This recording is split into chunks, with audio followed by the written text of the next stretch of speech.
Hi, my name is Allisa McGovern, and this is my story.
Tell me a little bit about your upbringing.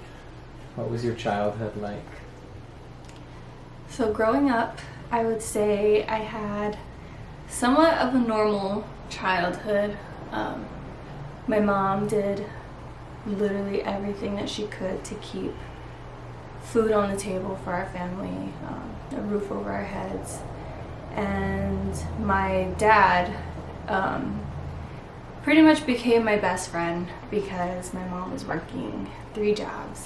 And as a kid, you don't really overthink a bunch of things. You just think about food, school, and friends, and that's literally everything that I cared about as a kid. I wasn't too worried about anything. I had to grow up fairly quickly because my mom ended up getting pregnant with my younger brother, Aaron.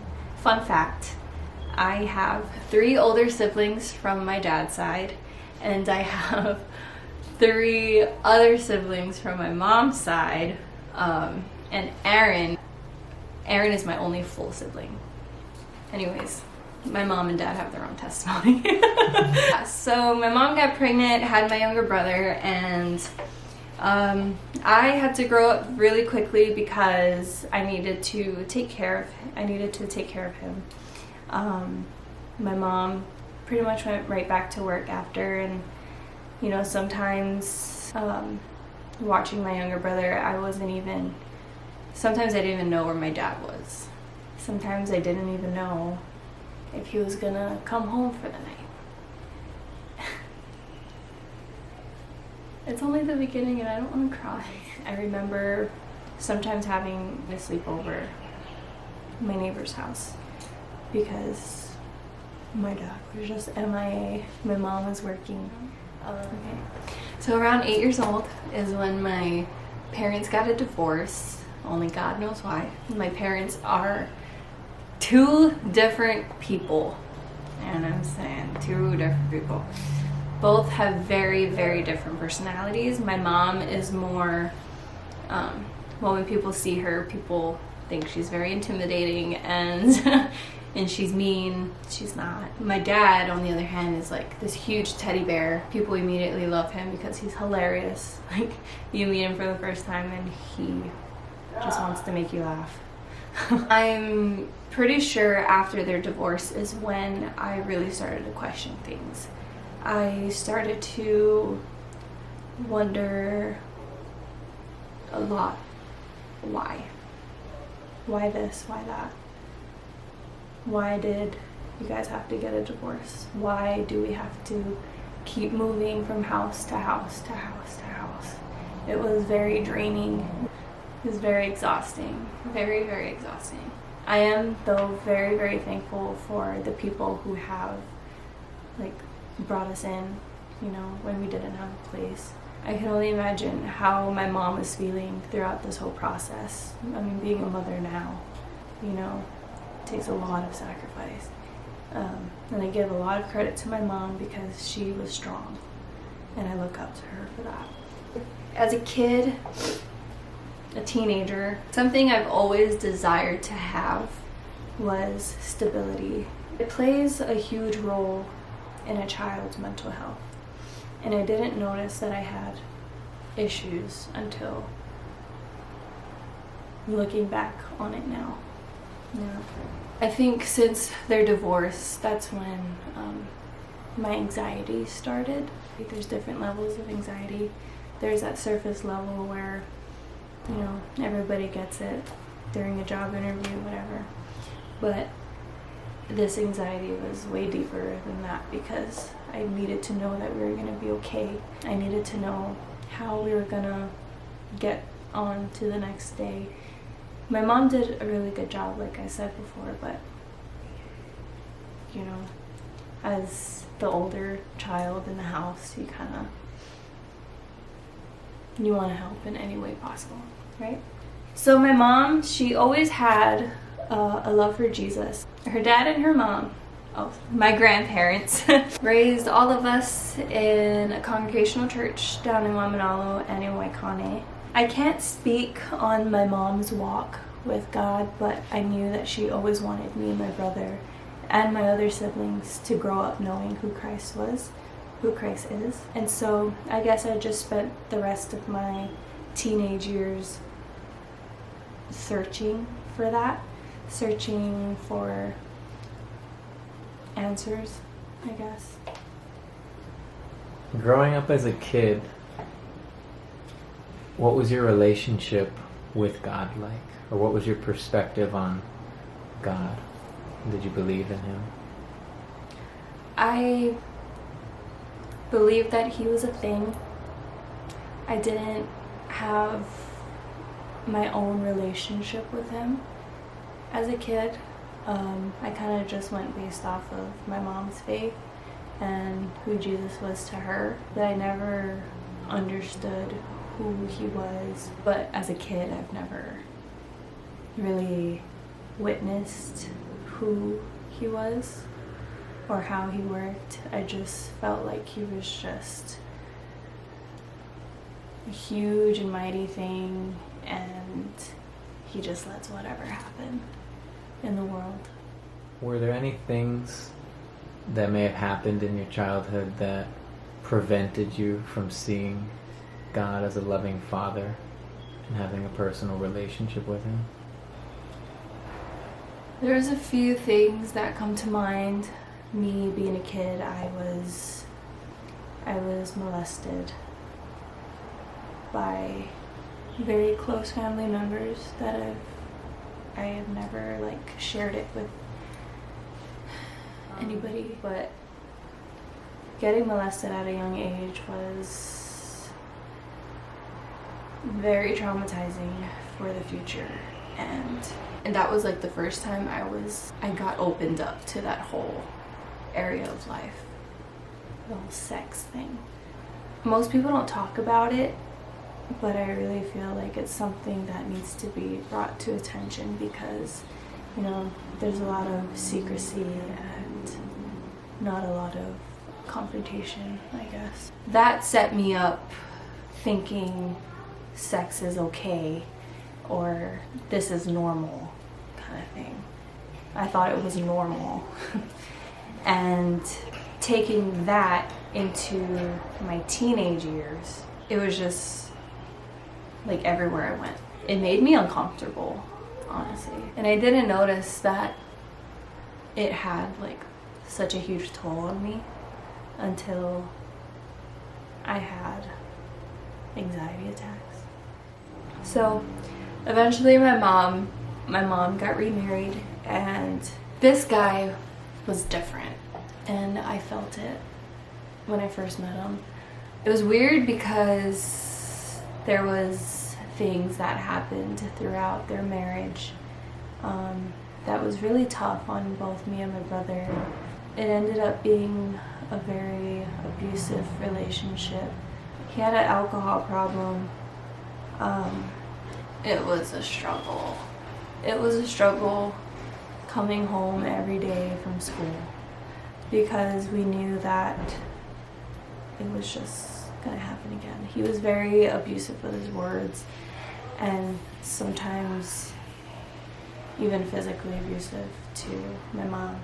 Seeing your mom with blood coming out of her mouth, bruises on her neck,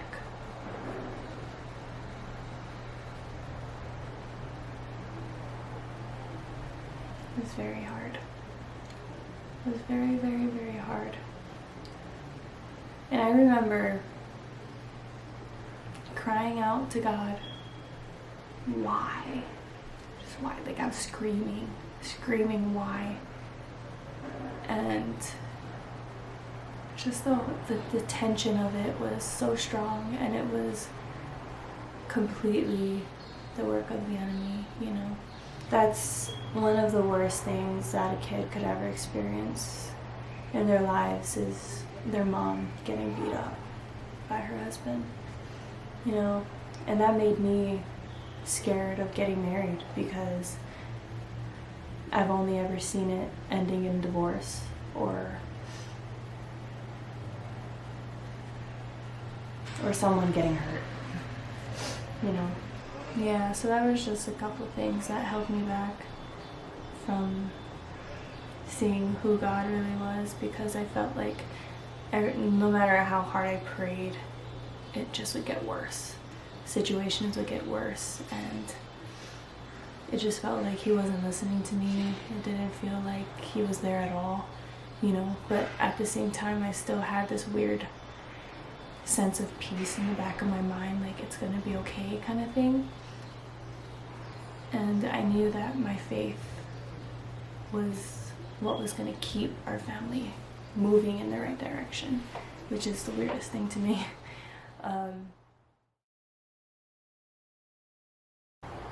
I got into a very bad relationship with someone who I thought I was gonna marry one day, and it was just ugly.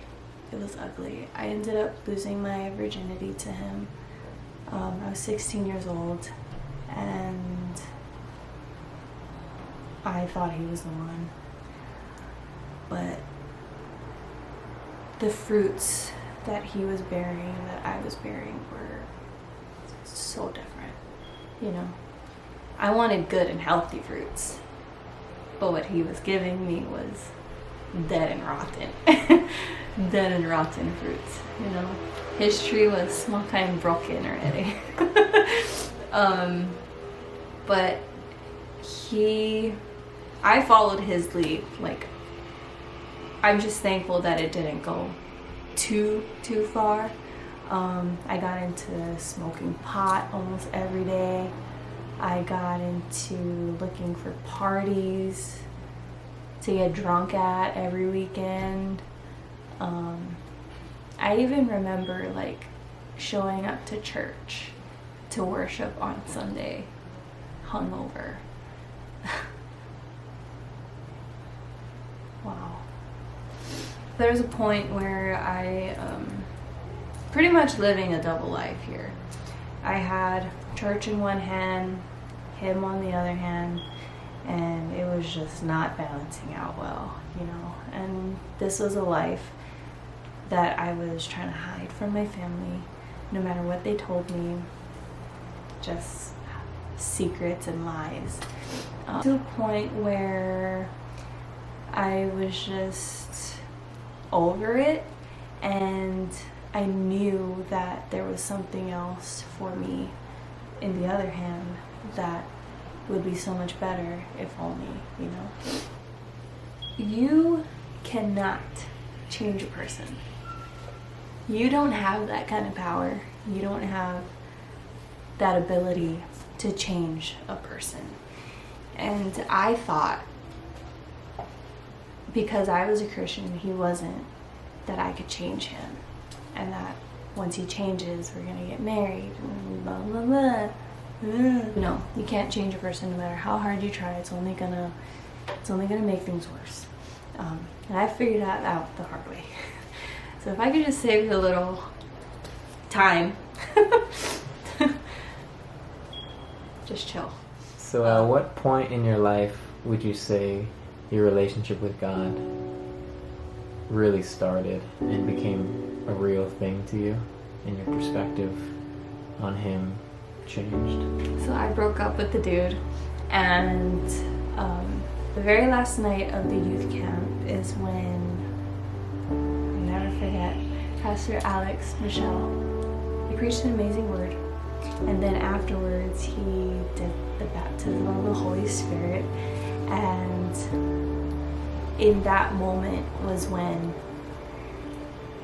I felt God's presence for the first time in my life. It was so cool. I was all the way in the back of the sanctuary. So there was different compartments of that God kind of just like laid out in front of me, and it was my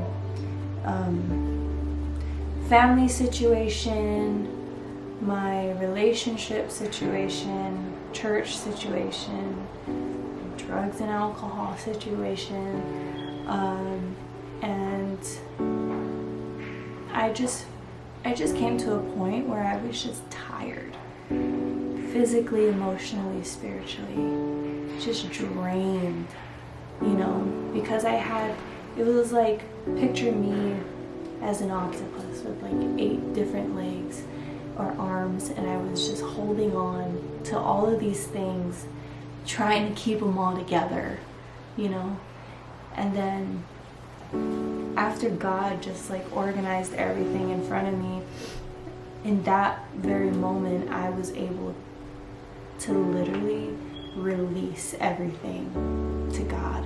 And I wasn't sure if I was releasing it to him or if I was just releasing it to the atmosphere, to the universe, whatever. But I knew it was God, because the moment I surrendered, the moment I said, God, take this part of me, I don't want anything to do with it anymore, you are God over my life, that is when I felt his Holy Spirit come into my life for the first time ever. I felt like a complete weight just lifted off my shoulders, and God kind of just like embraced me with the biggest hug I could ever ask for, and the hug that I was needing since like being a kid.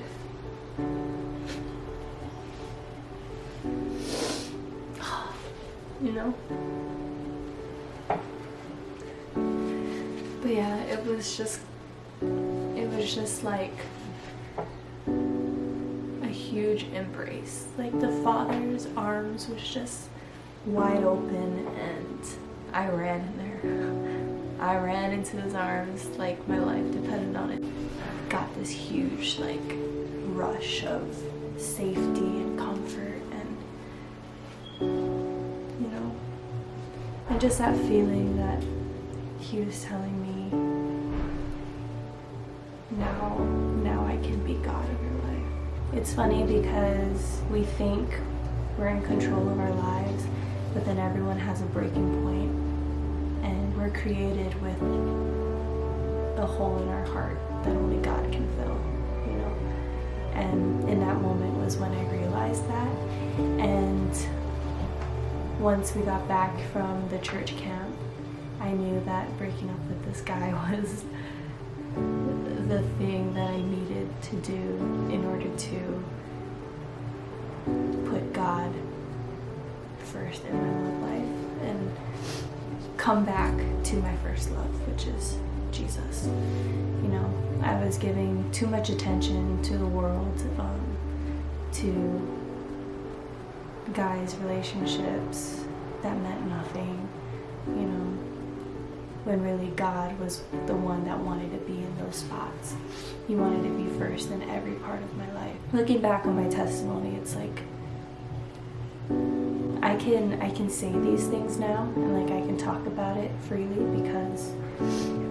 because he has made me new, and he has renewed my mind, and I don't hold anything against anybody anymore, because he forgave me, so I can forgive others, as hard as it is sometimes. But yeah, that's when I really started to follow Jesus as my Lord and Savior. And I'm a child of God. He's my daddy.